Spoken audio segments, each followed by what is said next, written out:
नमस्कार, मी प्रिया काळे. तरुण भारतच्या न्यूज बुलेटिनमध्ये आपल्या सर्वांचं स्वागत. आता पाहूया ठळक घडामोडी. पुष्पा चित्रपट स्टाईलने गोवा येथून बेळगाव मार्गे ट्रकमधून अनधिकृतरित्या महागड्या दारूची वाहतूक सुरू होती. मात्र बेळगाव अबकारी खात्याने पाळत ठेवून आज पहाटे 3:30च्या सुमारास विधानसौध नजीक हा दारूने भरलेला ट्रक पकडला आणि ट्रकसह चालकाला ताब्यात घेतले. या ट्रकमध्ये दारूचे अनेक महागडे ब्रँड सापडले असून याची किंमत लाखो रुपये असल्याचे अबकारी खात्याच्या अधिकाऱ्यांनी सांगितले. चांद्रयान-3च्या अभूतपूर्व यशानंतर अवघ्या काही दिवसातच इस्रोने अंतराळ संशोधन क्षेत्रात आणखीन एक महत्वाकांक्षी मोहिमेच्या दिशेने पाऊल टाकले. सूर्याचा अभ्यास करण्यासाठी इस्रोने आखलेल्या मोहिमेतील आदित्य L1 या अंतराळ यानाने श्रीहरिकोटा येथील सतीश धवन अंतराळ केंद्रावरून यशस्वीरित्या झेप घेतली. PSLVच्या मदतीने आदित्य L1 सूर्याच्या दिशेने झेपावले आहे. आदित्य L1चे यशस्वी प्रशिक्षण झाल्यानंतर सूर्याच्या दिशेने खरा प्रवास सुरू झाला असून L1 या बिंदूपर्यंत पोहोचण्यासाठी 125 दिवसांचा प्रवास या यानाला करावा लागणार आहे. सत्तेत आल्यापासून राज्य सरकारने शेतकरी विरोधी धोरण सुरू केले आहे. याचा निषेध करण्यासाठी भाजपच्या वतीने येत्या 8 सप्टेंबर रोजी राज्यातील प्रत्येक तालुक्याच्या ठिकाणी आंदोलन करण्यात येणार असल्याची माहिती माजी आमदार अनिल बेनके यांनी दिली. आज बेळगाव शहरात आयोजित पत्रकार परिषदेत ते बोलत होते. रामतीर्थनगर येथे एका घराच्या कंपाऊंडला लागून असलेल्या झुडपात मृत अर्भक आढळल्यामुळे खळबळ माजली आहे. माणुसकीला काळीमा फासणाऱ्या या घटनेमुळे संताप व्यक्त होत असून स्थानिकांनी याची माहिती माळमारुती पोलिसांना दिली. त्यानंतर पोलिसांनी घटनास्थळी जाऊन चौकशी सुरू केली आहे. बालिका आदर्श शाळेत 6वीत शिकत असलेल्या समिधा बिर्जे या विद्यार्थिनीची राज्यस्तरीय कुस्ती स्पर्धेसाठी निवड झाली आहे. जिल्हास्तरीय कुस्ती स्पर्धेत 30 किलो वजनी गटात तिने प्रथम क्रमांक पटकावला होता. तिने मिळवलेल्या या यशाबद्दल रयत गल्लीतील शेतकरी व नागरिकांमधून कौतुक होत आहे. सप्टेंबर महिना उजाडला तरी अद्याप सरकारी शाळांना माध्यान्ह आहारासाठी तूर डाळ व तेलाची प्रतीक्षा आहे. बेळगाव शहरातील अधिकोत्तर शाळांमध्ये माध्यान्ह आहारासाठी तूर डाळ व तेल नसल्याचे समोर येत आहे. काही शाळांमध्ये शिल्लक डाळींवरच माध्यान्ह आहार तयार केला जात आहे.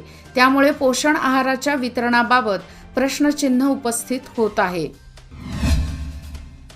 बेळगाव शहराच्या नूतन पोलीस उपायुक्तपदी रोहन जगदीश यांची नियुक्ती करण्यात आली असून लवकरच ते पदभार स्वीकारतील. DCP शेखर TS यांची अन्य ठिकाणी बदली करण्यात आली आहे.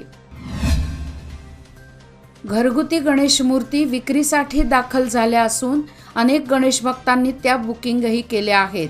तसेच सार्वजनिक गणेश मूर्तीच्या रंगकामाचे काम अंतिम टप्प्यात आहे. असे असताना बेळगावच्या जिल्हाधिकाऱ्यांनी POP बंदीचा आदेश बजावला आहे. गणेशोत्सव अवघ्या 15 दिवसांवर आला असताना POP मूर्तींवर बंदी घालण्याचा प्रकार कितपत योग्य आहे?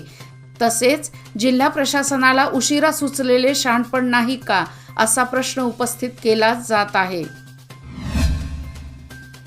आलमट्टी धरण पूर्ण क्षमतेने भरले असल्याच्या पार्श्वभूमीवर मुख्यमंत्री सिद्धरामय्या व उपमुख्यमंत्री DK शिवकुमार यांच्या हस्ते शनिवारी गंगापूजन करण्यात आले. जलसंपदा खाते व कृष्णा भाग्य जल निगम यांच्या वतीने या कार्यक्रमाचे आयोजन करण्यात आले होते. यावेळी त्यांना कृष्णा कावेरी या जीवनदायिनी असून या नद्यांच्या काठावर असणारे सर्व शेतकरी आपलेच आहेत. अखंड कर्नाटकमध्ये उत्तर व दक्षिण असा भेदभाव नसल्याचे ते म्हणाले. या प्रसंगी उपमुख्यमंत्री DK शिवकुमार, विजापूरचे पालकमंत्री MB पाटील, खासदार रमेश जिगजिणगी, MLC प्रकाश हुक्केरी उपस्थित होते. हुक्केरी तालुक्यात ऑगस्ट महिन्यात सरासरी 12.6 मिलीमीटर पावसाची नोंद झाली आहे. गतवर्षी ऑगस्ट महिन्यात सरासरी 146.88 मिलीमीटर पावसाची नोंद झाली होती. यामुळे हुक्केरी तालुक्यातील पिके धोक्यात आली असून शेतकरी आर्थिक संकटात सापडला आहे. विजेच्या प्रचंड कडकडाटासह खडकलाट गळतगा परिसरात शुक्रवारी सायंकाळी पुन्हा दमदार पावसाने हजेरी लावली। यामुळे शेतकरी वर्गातून समाधान व्यक्त होत आहे। तासभर पडलेल्या या पावसाने सर्वत्र पाणीच पाणी झाले होते। येथील ओढ्या नाल्यांना पाणी आल्याने शेतकरी सुखावला आहे। रेबीजचा अटकाव करण्यासाठी पशुसंगोपन खात्यामार्फत मोफत अँटी रॅबीज प्रतिबंधक लसीकरण केले जात आहे। महांतेश नगर येथील सुपर स्पेशालिटी हॉस्पिटलमध्ये कुत्र्या मांजऱ्यांना ही लस दिली जात आहे। संबंधितांनी सकाळी 9 ते दुपारी 1 या वेळेत येऊन लस टोचून घ्यावी असे आवाहन पशुवैद्यकीय अधिकाऱ्यांनी केले आहे। शहरातील 58 वॉर्डांमध्ये फलकाची उभारणी करावी। त्या फलकावर वॉर्डातील संपूर्ण माहिती, त्याचबरोबर वॉर्डांमध्ये काम करत असलेल्या महापालिका कर्मचाऱ्यांची नावे लिहावीत अशी मागणी स्थायी समितीच्या बैठकीत नगरसेवकांनी केली आहे। त्यावेळी महानगरपालिकेच्या अधिकाऱ्यांना QR कोडच्या माध्यमातून संपूर्ण माहिती दिली जाणार आहे। त्यासाठी आता महापालिकेचे कर्मचारी QR कोड तयार करण्याच्या कामाला लागले आहेत। शहरातील ब्लॅक स्पॉट हटवण्यासाठी महापालिका प्रयत्न करत आहे, तरी देखील काही ठिकाणी अजून जनता कचरा टाकत असून ब्लॅक स्पॉट तयार होत आहेत। त्याबाबत स्थायी समितीच्या बैठकीत तक्रार करण्यात आल्यानंतर शुक्रवारी रात्रीच ब्लॅक स्पॉट हटवण्यासाठी प्रयत्न केले। यावेळी हॉटेल मालकाला तब्बल 5,000चा दंडही ठोठावण्यात आला। दक्षिण पश्चिम रेल्वेच्या हुबळी विभागातील कुडची ते उगार खुर्दच्या दरम्यान मिरज लोंढा दुहेरीकरण आणि विद्युतीकरणाच्या कामानिमित्त ब्लॉक घेतल्याने तसेच तांत्रिक कारणामुळे कोल्हापूर तिरुपती एक्सप्रेससह काही गाड्यांच्या वेळापत्रकात बदल करण्यात आला आहे। काही गाड्या रद्द केल्या आहेत, तर काही गाड्या उशिराने सुटणार आहेत।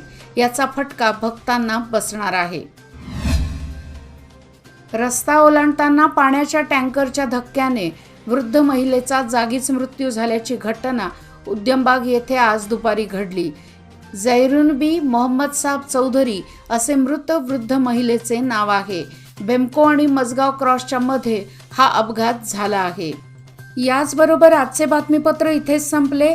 अधिक माहिती आणि ताज्या घडामोडी करता पाहत रहा तरुण भारत न्यूज चॅनल। तसेच आमच्या चॅनलला लाईक, शेअर आणि सबस्क्राईब करायला विसरू नका।